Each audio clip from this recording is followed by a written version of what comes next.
नमस्कार. United western bank उदय उत्कर्ष आणि हस्त यामधील हा 41वा भाग.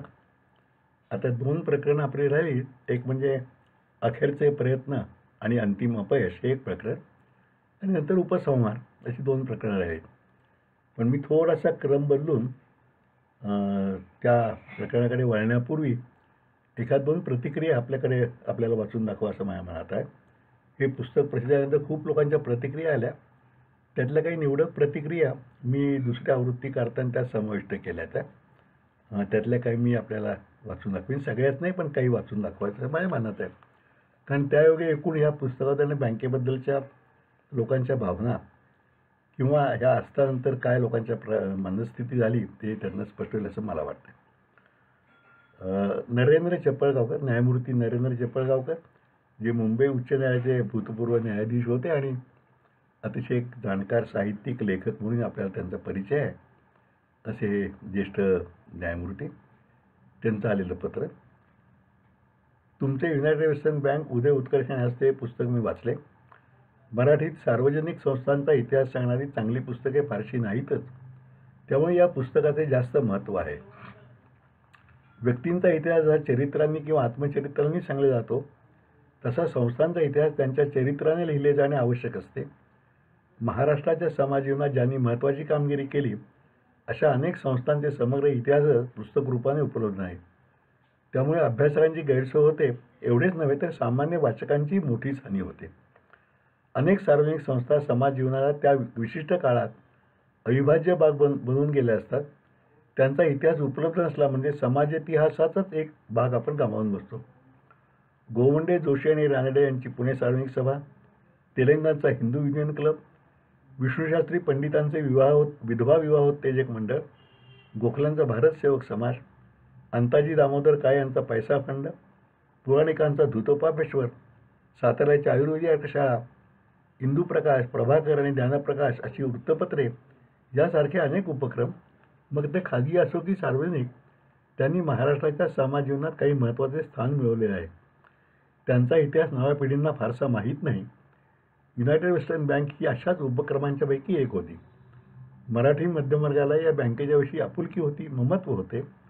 ही बँक दुसऱ्या बँकेत विलीन झाली त्यावेळी आपलाच एखादा कुटुंबीय गेल्यासारखे दुःख अनेक मराठी माणसांना झाले.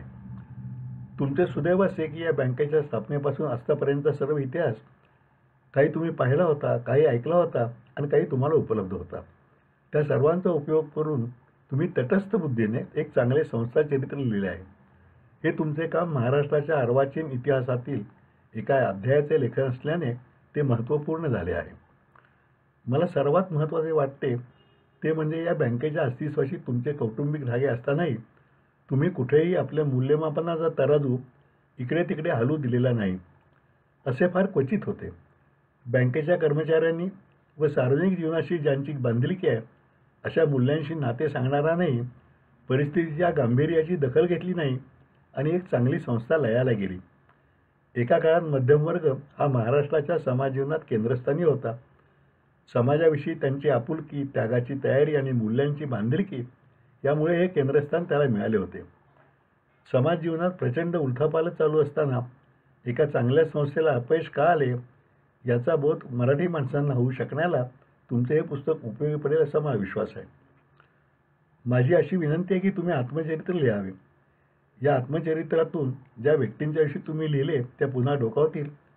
साताऱ्याच्या आणि पश्चिम महाराष्ट्राच्या सामाजिक जीवनामधील अनेक महत्त्वाच्या घडामोडींचा, त्या घडवणाऱ्या माणसांचा आणि नियतीने त्यांच्यावर केलेल्या न्याय अन्यायाचा आलेख तुमच्या आत्मचरित्रातून वाचायला मिळेल. आत्मचरित्रे फार मोठ्या माणसांनीच लिहावे हा समज खरा नाही.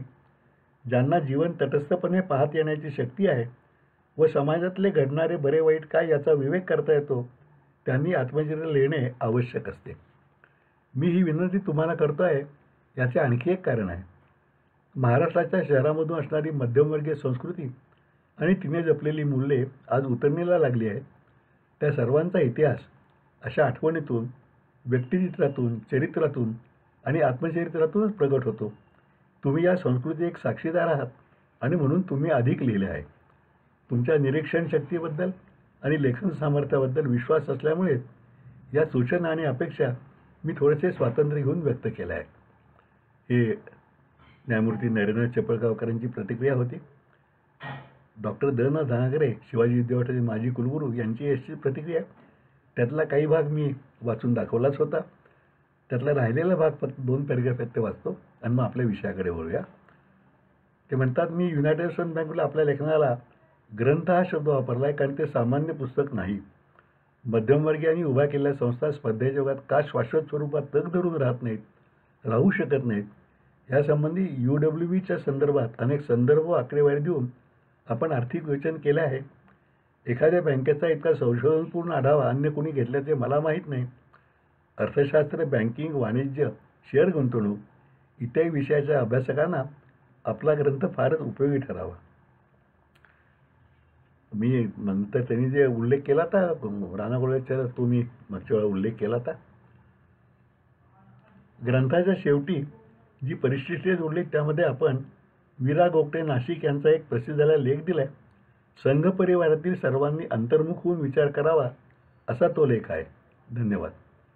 त्या लेखाचंही मी पुढे वाचन करणार आहे, तेव्हा तो आपण लेख बघेल. याशिवाय एक अरविंद खानोलकर, जे अतिशय चांगले लेखक आहेत, म्हणजे त्यांच्याच कथेवर मी पुढे नशिबान हा सिनेमाही बनवला होता. अर्थात पुढं म्हणण्यापेक्षा त्याही पूर्वी, म्हणजे बँकेच्या विलिनीकरणापूर्वी. आणि IDBI बँकेचे ते सिनियर व्हाईस प्रेसिडेंट होते. त्यांची एक प्रतिक्रिया आहे. नाशिकचे चार्टर्ड अकाउंटंट सुरेश मेणे म्हणून आहे, त्यांची प्रतिक्रिया आहे. त्या मी पुढे वाचणार आहे, पण आत्ता ह्या 2 प्रतिक्रिया उल्लेख करतो आणि मग आपल्या विषयाकडे वळतो.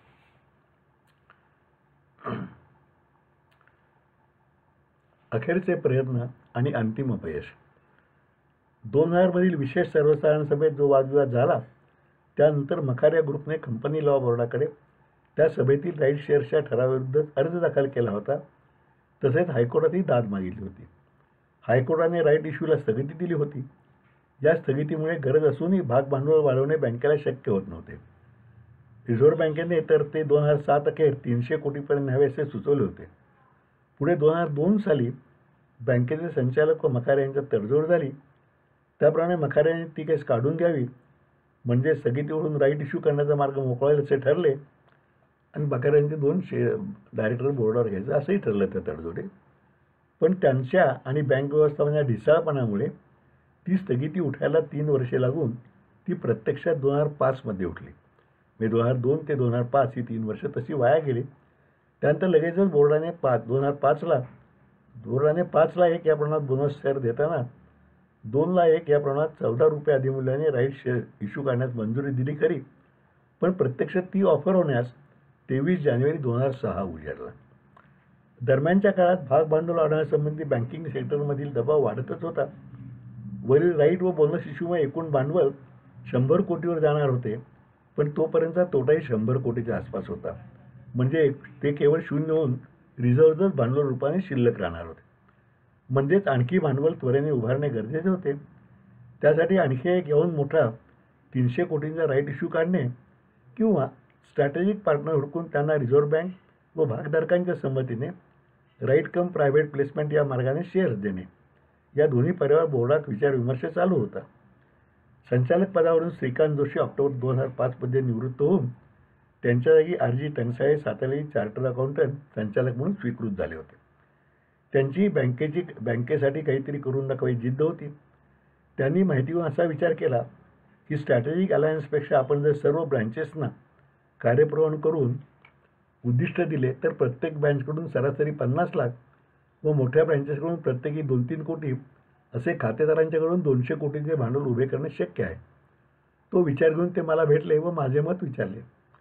मी म्हटलं, कागदावर हे सर्व बरोबर दिसते, पण प्रत्यक्षात तुम्ही व स्टाफने भत्ते कमी करणे व कारभार सुधारून एखाद्या तिमाहीला तरी नफा दाखवणे हे केले तरच खातेदार शेअर्स घ्यायला पुढे येतील.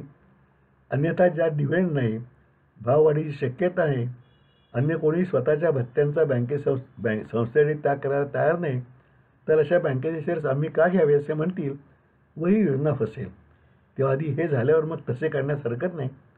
या माझ्या स्पष्ट बोलण्यावर ते थोडे नाराज झाले व मला म्हणाले, पण समजा आत्ताच आम्ही असे केले तर तुम्ही बरोबर याल का? मला आजपर्यंतचे सर्व अनुभव आठवून मी स्पष्ट नकार देत म्हटले, त्या योजनेत जे राईट शेअर्स मला येतील ते मी निश्चित घेईन, पण गावोगावी सभा घेऊन त्यात येऊन किंवा पत्र काढून मी आव्हान वगैरे काही करणार नाही. मी आता बाहेर आहे तोच ठीक आहे. यामुळे त्यांची नाराजी बहुधा वाढली असावी. त्या योजनेवर सक्रिय सहकार्याबाबत किंवा अन्य काही उपाय काढण्याबाबत माजी संचालक राजेंद्र सालगर यांनी मला एकदा फोनवर विचारले, पण मी माझी तटस्थता कायमच ठेवली. मात्र मोराटोरियमच्या काळातील एकाही मिटिंगचा भत्ता घेण्यास टंकसाळे यांनी नकार दिला, हेही मला इथेच कौतुकाने नमूद केले पाहिजे. पुढे ती योजना प्रत्यक्षात आली नाही. उलट त्या सुमारास डिसेंबरमध्ये 300-400 कोटी भागभांडवल गुंतवण्याची तयारी दाखवणारे 2 प्रस्ताव बँकेकडे आले आणि त्यावर संचालक मंडळात चर्चा सुरू झाली. त्यातील एक प्रस्ताव होता उदयन बोस यांचा. त्यांच्या प्रस्तावाने एकूण 8 नामांकित इन्व्हेस्टर्स 160 कोटी भागभांडवल गुंतवणार व 340 कोटी GDR म्हणजे ग्लोबल डिपॉझिटरी रिसीट्सद्वारे उभे करून एकूण 500 कोटी भांडवल वृद्धी होणार. या 8 मध्ये 2 नामांकित मराठी उद्योजक होते हे विशेष. दुसरा प्रस्ताव विजय कलंत्री यांचा होता. तोही साधारण याच पद्धतीचा 350 कोटींचा होता. दोन्हीवर चर्चा होऊन त्या दोघांनाही बोर्डाला सविस्तर प्रेझेंटेशन देण्याची संधी देण्यात आली. त्यात कलंत्री यांच्यापेक्षा उदयन बोस यांचा प्रस्ताव बोर्डाला उजवा वाटल्याने त्याबाबत त्यांना देण्याच्या शेअर्सचा काय दर धरायचा, त्यानंतर संचालक मंडळाचे गठन कसे होणार वगैरेवर चर्चांच्या फेऱ्या झडू लागल्या. या सर्व बातम्या वृत्तपत्रातून येत होत्या. मराठे यांनी प्रेस कॉन्फरन्समध्ये हे सर्व प्रयत्न जाहीरपणे सांगितले असते तर ते योग्य ठरले असते. ते त्यांनी का टाळले समजणे अवघड आहे. त्यानंतर बोस यांच्या प्रस्तावातील दोन्ही महाराष्ट्रीय उद्योगपतींनी बहुधा बँकेची सविस्तर आकडेवारी पाहिल्यावर नकार कळवला. त्यांच्यापैकी बोस यांनी शेअर मार्केटमधील 2 व्यवसाय काढण्याचा आणि 140 + 360 अशा 500 कोटीऐवजी 95 + 310 अशा कोटींचा फेर प्रस्ताव दिला. त्यावरही साधकबाधक चर्चा झाल्यावर GDR मध्ये परदेशी गुंतवणूक किती यावर मतभेद झाले. बोस यांच्या मते ती 74% तर बोर्डाच्या मते 49% असावी. त्या शेवटी बोर्डाचे म्हणणे मान्य झाल्यावर त्या गुंतवणुकीनंतर बोर्डाच्या 11 संचालकांची विभागणी कशी होणार यावर घोळ सुरू झाला. सिकॉम, मखारिया व दोन्ही युनियन्स असे म्हणून प्रत्येकी एक असे ते 3, बोस यांचे 6, नवीन येणारा मुख्याधिकारी 10वा व 11वा सातारा परिसरातील स्थानिक असे एकूण 11 संचालक बोस यांनी प्रस्तावित केले. तर बोर्डाने दोन्ही युनियनचा प्रत्येकी 1 असा वाढवून बोस यांचे 6 असा विचार मांडला. सतीश मराठे यांना त्यांची मुदत संपेपर्यंत म्हणजे वर्षभर कंटिन्यू करणार होते, पण केवळ नामदारी म्हणून कोणत्याही अधिकाराविना. त्याला त्यांची मान्यता होती हे विशेष. शेवटी त्यातही तडजोड होऊन बोस यांचे म्हणणे मान्य झाले. त्या सुमारास बोस यांच्यातर्फे एका मध्यस्थाचा मला फोन आला की या व्यवस्थेप्रमाणे होणाऱ्या संचालक मंडळात तुम्ही यावे असा त्यांचा प्रस्ताव आहे. मी त्यांचे आभार मानले, पण नम्रपणे ठाम नकार दिल्यावर सांगितले की वयाची 60 पूर्ण झाल्यावर कोणत्याही पदावर जायचे नाही असे मी ठरवले आहे. त्यावरही त्यात पुन्हा आग्रह चालू ठेवून मी म्हटले, आधी हे पूर्ण होऊन बोस यांचा कारभार वर्षभर सर्वांच्या हिताचाच होतोय ना हे पाहू व मग बघू. व तो विषय तेवढ्यावर संपला. सेबीच्या नियमाने किंमत ही ठरली. हा अंतिम प्रस्ताव बोर्डापुढे मंजुरीसाठी 30 जानेवारीच्या मुंबईतील मीटिंगमध्ये येणार होता. तो बोर्डात एकमताने मंजूर झाला तरच रिझर्व्ह बँकेला सादर करता येणार होता. पण त्यात अडचण होती. एका संचालकाने त्या प्रस्तावाला आपला विरोध असल्याचे लेखी कळवले होते व तो आजारी असल्याने त्या मीटिंगला उपस्थित राहणे शक्य नव्हते. प्राप्त परिस्थितीत बोस यांच्या प्रस्तावाला पर्याय नाही. त्यामुळे जरी त्यांचे संचालकांना असले तरी बँकेचे अस्तित्व, सातारचे हेड ऑफिस, भागधारक व खातेदारांचे हित हे सर्व सुरक्षित राहणार होते. त्या संचालकांना तो विरोध समजल्यानंतर मला गप्प बसवेना. तो प्रस्ताव गेला नाही तर रिझर्व्ह बँक कठोर कारवाई करेल अशी साधारण भीती मला वाटत होती. त्यामुळे मी त्या संचालकांचा माग काढून त्यांना हॉस्पिटलमध्ये फोन केला व हे सर्व सांगून बँकेच्या हितासाठी विरोध मागे घेण्याची कळकळीची विनंती केली. माझी तळमळ त्यांना बहुधा जाणवली असावी. त्यामुळे मागची नाराजी विसरून त्यांनी माझी विनंती मान्य करून बोर्ड मीटिंगपूर्वी फोन करून विरोध मागे घेतल्याचे व संमती असल्याचे कळवले. तो प्रस्ताव 30 जानेवारीला बोर्डाने एकमताने मंजूर केला व दुसऱ्या दिवशी रिझर्व्ह बँकेला सादरही केला. सर्व परिस्थिती, बोस यांची सततची आश्वासने यामुळे तो लगेच मंजूर होईल व सर्व प्रश्न संपतील असे आशावादी चित्र एकदाचे निर्माण झाले. या आशावादी चित्रावर आपण आजचा हा भाग थांबूया. त्या राईट शेअर्सचं पुढं काय झालं आणि ते चित्र प्रत्यक्षात आलं का हा सर्व तपशील आपण पुढच्या भागात पाहू. तोपर्यंत नमस्कार.